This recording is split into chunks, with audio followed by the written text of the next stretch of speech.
Hello, welcome to the College of Arts and Sciences at Santa Clara University. I'm Julie Chang, Associate Dean of Arts and Sciences. I've been an English professor at Santa Clara University since 2001. I'll give an overview of the college, focusing on the distinctive learning opportunities at SCU in and beyond the classroom.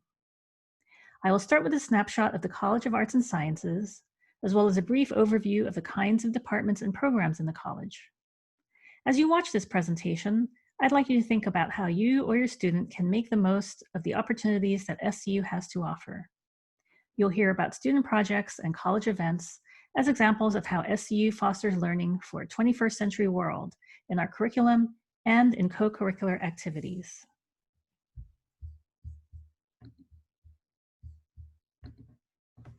We're pleased to welcome Dean Daniel Press to the College of Arts and Sciences. Dean Press comes to us from UC Santa Cruz, where he was Associate Dean for Social Sciences and Professor of Environmental Studies and Sciences. He has an outstanding record of advocacy and program building in higher education, and he has already made his mark at Santa Clara University with his strong leadership.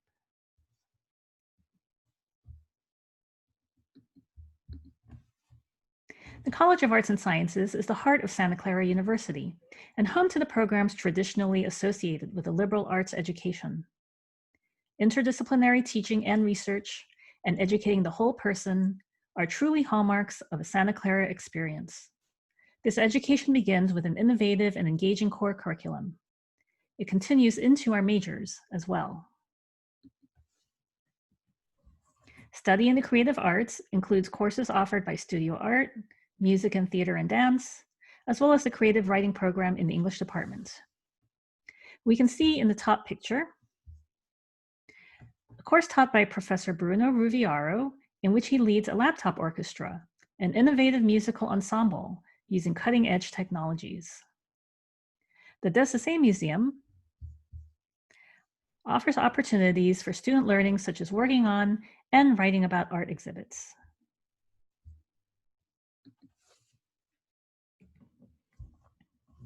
The humanities refers to the study of how we process and document human experiences and cultures. Here we have classic students in Professor Carolyn Roncaglia's class using something called reflectance transformation imaging to decipher ancient inscriptions. In addition to classics, students can take courses in art history, English, ethnic studies, history, modern languages and literatures, philosophy, religious studies, and women's and gender studies. Many of these fields, like ethnic studies and women's and gender studies, are interdisciplinary as well. 21st century jobs demand a broad set of flexible, innovative skills to be successful, such as creativity, innovation, risk-taking, critical thinking, and collaboration. These skills draw broadly from the liberal education provided by many of the disciplines and departments to which I've referred. There are many opportunities for discernment in early courses in the core curriculum. Students take core courses or introductory courses in various departments and discover the field or fields that they want to major or minor in and pursue in more depth. The natural sciences refer to the scientific study of the natural world, offered by our departments of biology, chemistry and biochemistry, environmental studies and sciences, mathematics and computer science, neuroscience, physics, and public health. Professor Laura Cocas, whose research is funded by the National Institutes of Health, studies neural activity in patients with multiple sclerosis. At the bottom right is an image from Professor Cocas's lab of 300 neurons in the mouse brain. We recently launched a major in neuroscience because we observed a burgeoning interest in the field on the part of students who are double majoring in psychology and biology. We had 54 neuroscience majors in its first year. Social sciences refer to the study of human behavior. You might be familiar with social science disciplines like political science or sociology. In addition, we offer anthropology, child studies, communication, economics, military science, and psychology. These are images of work on campus archaeology projects, physical anthropology students traveling to do research in Costa Rica, and psychology student Caitlin Escobar working in the lab of Professors Matt Bell, Patty Simone, and Lisa Whitfield on a project on learning and memory. Student Maria Khoury-Haddad worked with economics professor Michael Cavane to write a guide to creating and sustaining ethical libraries in African villages. This project was funded by the Markkula Center for Applied Ethics at Santa Clara. Our exceptional faculty are highly accomplished scholars and dedicated teachers. The Henry Dreyfuss Teacher Scholar Award is a prestigious award for early career faculty in the field of chemistry. Professor Amelia Fuller won the award for her sticky science that makes it easier to identify water contaminants for cleanup. Professor Corin Wheeler won for her research toward prediction of nanoparticle biomolecular interactions and reactivity. Professor Paul Abiad received the award in support of his research on sorting cancer cells based on metabolism using droplet microfluidics. All three of these faculty provide students with numerous opportunities to collaborate on research. Professor Aldo Billingsley, William J. Rewalk S.J. Professor, in our Department of Theater and Dance, is an equity actor, which allows him to share his professional stage experience with his students. He's appeared in numerous regional and national stage productions and is a skilled Shakespearean performer. Professor Billingsley teaches numerous courses on acting and theater. Professor Kat Saxton is the director of the Public Health Program and a professor of biology. She teaches courses in epidemiology, the study of the distribution and determinants of health-related events. Her research is on the effect of social experiences on biology and health. The expertise of Professor Saxton and other public health faculty has helped Santa Clara University in planning our response to the current COVID-19 crisis. Hundreds of students major in and take courses in public health. We clearly see day to day how public health is an integral part of the fabric of our society and how important public health expertise is. An example of cross-disciplinary teaching includes English professor Kirsten Luner and studio arts professor Kathy Aoki's course, Slow Tech, Critical Making with the Letterpress, in which students work with and reflect on 19th century technologies of text making in light of the current digital age. The letterpress was a recent acquisition of the college. And our facilities also include the Imaginarium, a virtual reality lab. I'll give a few examples of courses that incorporate the Imaginarium. Lissa Croft and Slate in Classics developed a virtual reality supplement to help students to reinforce grammar, build and reinforce vocabulary, develop listening skills, and learn about Roman culture, hoping to give new context to people studying Latin, not as a dead language, but as something people once used in regular conversation. Andrew Keener in English created a virtual and interactive model of Shakespeare's Globe Theatre in London to enhance student experience and expand lessons on Shakespeare's plays. Students have already learned about Renaissance theater architecture in their courses, have the chance to explore the virtual reality space and experience the Globe Theatre in a more immersive mode. Elizabeth Day in Child Studies uses the Imaginarium to teach future teachers. Students in her Technology and Education course create lesson plans that involve virtual reality equipment in order to make their lessons come to life for the children they'll be teaching. As we know, these are not ordinary times. In ordinary times, most of us are likely to say that we prefer in-person interaction and in-person learning. At the same time, the pandemic crisis also presented us with opportunities to create new and different kinds of learning that we might not otherwise experience, being able to host guest speakers, for example, that would not otherwise be available. Arts 37, Painterly Printmaking with Professor Kathy Aoki, who is recently appointed endowed chair in recognition of her outstanding artistic record, is typically taught with a hand-cranked etching press. For spring, students used hand printing techniques at home using a variety of materials. Faculty teaching in the introductory biology experience surveyed students before and after their spring 2020 course. Students reported feeling anxious and nervous, but also excited prior to taking the course. At the end of the course, they reported feeling accomplished, satisfied, and confident. Professor Christelle Sabatier observed that these findings demonstrate how amazingly resilient our students are and how well they have risen to the challenges facing us all. Victor Oliveri in political science brought more than 15 California politicians into his Zoom classroom this spring, including Lieutenant Governor Eleni Kounalakis, San Francisco District Attorney Chisa Bodin, and State Senator Scott Wiener. Other faculty have also brought special guests to the students through Zoom, including Katie Heinz in communication, whose creative cafes featured industry professionals, mostly prominent alumni and friends of SCU, including actor Taye Diggs, who shared their experiences on the job, their job search strategies, and how the pandemic impacted their work.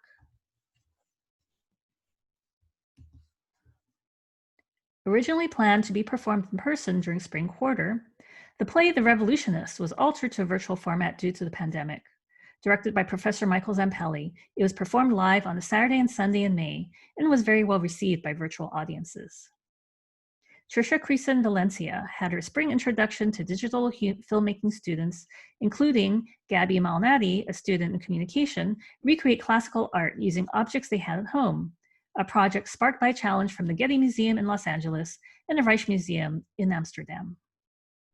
In March, the Santa Clara University Chamber Singers were to perform Sandra Choi's magnificent setting of the Emma Lazarus poem that sits at the base of the Statue of Liberty, as part of their Where Are We From? Where Are We Going concert.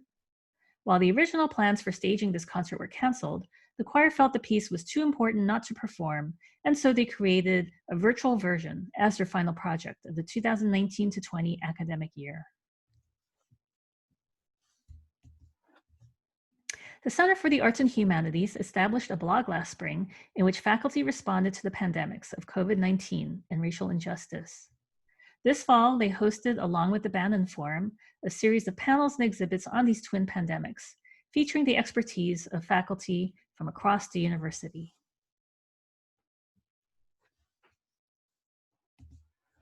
The College of Arts and Sciences offers many opportunities for student-faculty collaboration. Speaking from my own experience, working as an undergraduate student with a faculty member finally honed my research and presentation skills and prepared me well for professional life. Here I'll give several examples of student-faculty collaboration in the college.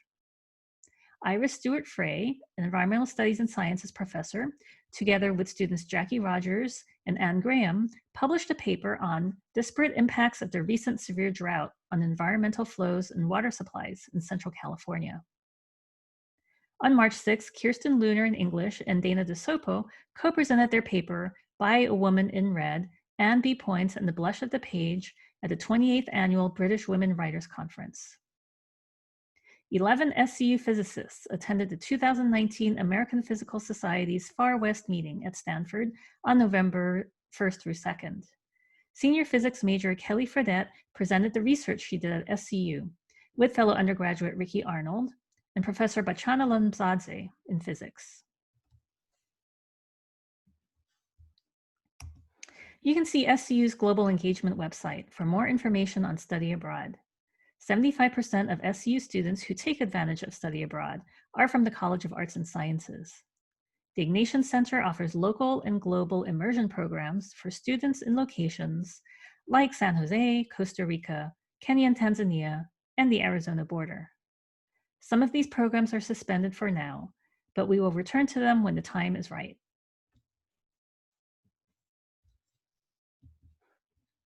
Every year, the College of Arts and Sciences hosts a performing artist as the Frank Sinatra Chair to work closely with students on artistic projects.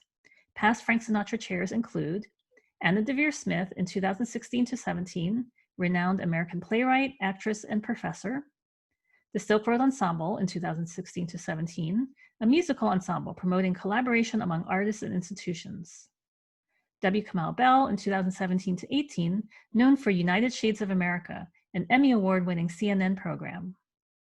Taye Diggs in 2018-19, American actor, singer, and children's book author, known for the Broadway play Rent and the dramatic television series Private Practice. And Rhiannon Giddens in 2019-20, Grammy-winning singer, songwriter, and recipient of a MacArthur Foundation Genius Award.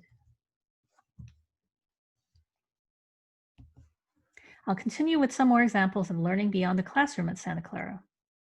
Research shows that paid internships increase the earning power of an undergraduate over their career lifetime. The College of Arts and Sciences developed the Real Internship Program to allow students to discover their interests, gain a rich understanding of a particular field, discern their career goals, and explore future employment fields. REAL stands for Real Experiences, Active Learning. We believe financial means should not determine whether or not a student can participate in internships, research, or creative works opportunities. About 75 REAL students were funded this summer 2020 to do remote internships and limited in-person research, with students representing 25 of our 33 majors. Examples of some past projects include a student working on phantom limbs at the VA hospital in his hometown of San Diego, and a student working at World Vision in Washington, D.C., an organization dedicated to ending violence against children internationally.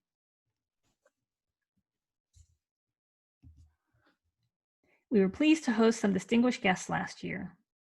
The Vari special event featured pianist Francesco Turrisi. Turrisi performed for us in February with Sinatra chair Rhiannon Giddens. While the DiNardo lectureship was postponed, Ziad Obermeyer met with students to discuss his research on health algorithms and racial bias.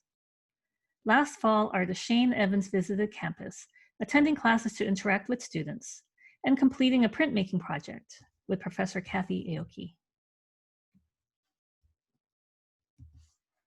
Congratulations to the 2020 Fulbright Scholars, Griffin Garner, Mariana Pereira, and Aaron Ronald,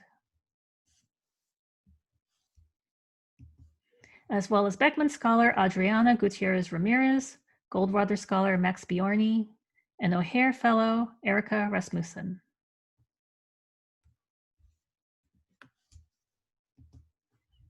This graph illustrates the most highly in-demand skills for all occupations. As I mentioned, the highest in-demand skills include creativity, innovation, risk-taking, collaboration, and critical thinking, all skills that a Santa Clara education offers. Santa Clara University has been ranked the best college for employment in the state of California. Our students pursue rewarding careers in fields such as architecture, technology, and entertainment industries. Our alumni are quite distinguished. Stephen Hobbs, 2011, won the Public Service Pulitzer Prize for team coverage of the Marjory Stoneman Douglas High School shooting in Parkland, Florida. The story, published by the South Florida Sun-Sentinel, uncovered a number of shortcomings by the school and law enforcement in Parkland. In addition, Tatiana Sanchez, 2010, also received the Pulitzer Prize in 2017 for her coverage of the ghost ship fire in Oakland. Allie Wagner, 2002, was an announcer at the 2019 FIFA World Cup. During her first year at SCU, she began playing on the U.S. women's national team in 1998 and led SCU to the NCAA Women's Soccer National Championship in 2001. Allison Kopp, 2011, named as one of the notable Forbes 30 Under 30 in 2019, founded Agrillist in 2015. Agrillist is a web-based software program that uses data to help indoor growers accurately manage their crops. Allison has received multiple other recognitions, including the 2017 Changemaker of the Year Award by the Association for Vertical Farming and the Entrepreneur of the Year Award in 2017 by Technically Brooklyn. We're also proud of Bly Pagan Faust, 1997, who won an Oscar for producing the film Spotlight. As you can see, the College of Arts and Sciences at Santa Clara University is an exciting place to be, offering a world-class education in the curriculum and co-curriculum in the classroom and remotely. I would be happy to take any of your questions. Please feel free to email me at jchang@scu.edu, jchang@scu.edu. Thank you, and have a good day.